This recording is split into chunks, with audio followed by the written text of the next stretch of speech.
Bonjour à tous. Aujourd'hui, nous sommes avec la biologiste et aromathérapeute Neslihan Erdoğan. Elle nous a invités. Merci. Bienvenue.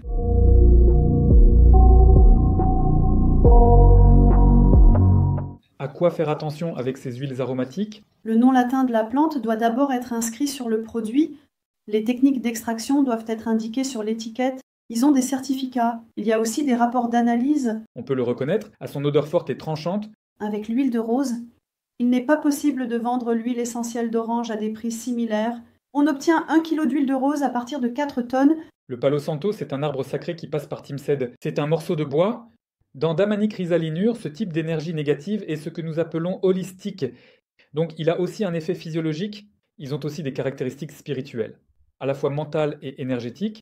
Nous ne regardons pas seulement d'un point de vue spirituel, mais aussi d'un point de vue puissant pour les huiles essences. L'effet réparateur et adoucissant sur les cheveux est très important.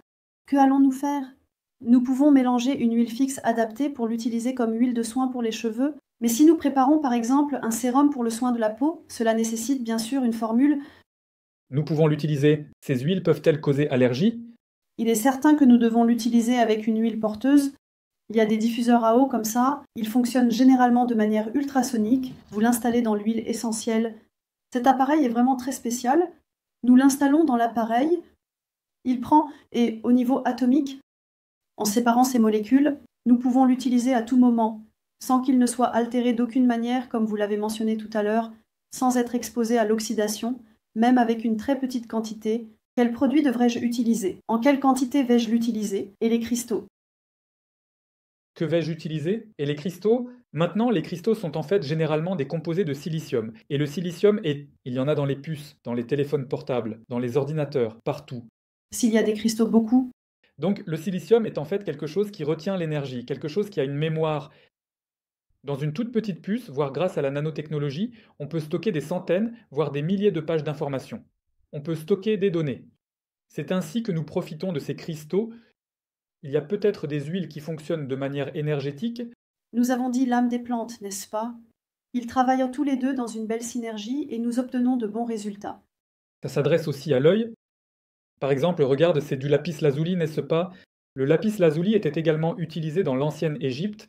C'est très intéressant, par exemple, ça. En fait, quand une personne médite, il y a une sensation de picotement dans la zone de réception, à l'endroit qu'on appelle le troisième œil. Donc nous l'expérimentons nous-mêmes. Donc ce ne sont pas vraiment des croyances, ce n'est pas croire en quelque chose. Le monde des minéraux et des plantes, ce sont deux choses qui se complètent. Les huiles porteuses, professeur, ce sont des huiles de base. Alors, qu'est-ce qui est utilisé et où? J'ai une huile que j'aime, l'huile de jojoba. L'huile de jojoba est connue sous le nom de cire liquide.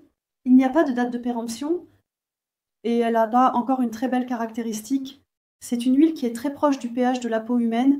C'est une huile fixe que tout le monde peut utiliser facilement. Je suis sûre que ce sera très confortable tout de suite. Si nous travaillons avec des huiles essentielles, nous pouvons bénéficier immédiatement de leur inclusion dans notre système à travers notre circulation sanguine en raison de leur effet transdermique. Les huiles essentielles fonctionnent déjà très bien sur le plan psychologique. Ça fonctionne vraiment très bien. Le système limbique affecte directement la mémoire et l'inconscient. Soyons silencieux. À part une courte semaine, l'huile essentielle d'orange est utilisée lors de grandes réunions. C'est une information à noter. Pour les enfants d'école, l'huile essentielle de mandarine est très efficace pour aider les enfants à retenir des informations pendant qu'ils étudient. Nous connaissons tous très bien la mandarine, l'orange et le citron. Il existe une méthode d'extraction à froid. Les proportions des ingrédients actifs sont très très différentes. Je porte de l'eucalyptus avec moi depuis 2 semaines. Je porte aussi un masque dans les transports en commun parce que c'est vraiment une attaque sérieuse. Est-ce que c'est arrivé? Ça ne part pas? Ça fatigue un peu. Maintenant, il reste juste quelques petites toux. Que fais-je? Il a dit que je suis en train de le faire. J'utilise du thym. En fait, il y a même du thym dedans. Pas, l'environnement est si beau, le thym a une odeur un peu plus forte. Avec de tels programmes de formation, c'est un petit coup d'envoi. Vous apprendrez quelque chose de nous, vous apprendrez quelque chose d'un autre endroit. Lisez. Écoutez bien donc, ne vous arrêtez pas à simplement écouter. À bientôt, au revoir.